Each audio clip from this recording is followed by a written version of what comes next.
তো খেজুর গাছ, এই মৃত খেজুর গাছ আমার নবীর মহাব্বতে কেঁদেছিল।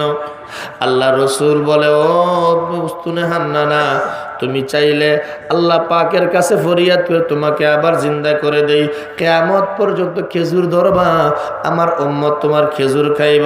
উস্তুনে হান্নানা কই, ইয়া রাসূলুল্লাহ, ইয়া হাবিবাল্লাহ, নবী গো, যেই জীবাত্মা আমার কাছ থেকে বিদায় হয়ে গেছে, আমি জীবাত্মার মধ্যে আবার প্রবেশ করতে চাই না, আমি যে পরমাত্মার সাথে বিরাজ করতেছি, ইয়া রাসূলুল্লাহ, ইয়া হাবিবাল্লাহ, আমি পরমের সঙ্গী থাকতে চাই হুজুর, আপনার কদমে আমার একটা আবেদন গো নবী। হাসরের ময়দান যেদিন হবে, আপনি রাসূল যেখানে দাঁড়ায় আল্লাহ পাকের কালাম তেলাওয়াত করবেন, হাসরবাসী চুপ হয়ে যাবে, ওই দিন ওয়াদা করেন মিম্বার হিসাবে আমাকে ব্যবহার করবেন কিনা। আমার নবী কয়ে, যাও, আমি ওয়াদা করলাম ওই দিন তোমাকে মিম্বর বানাইয়া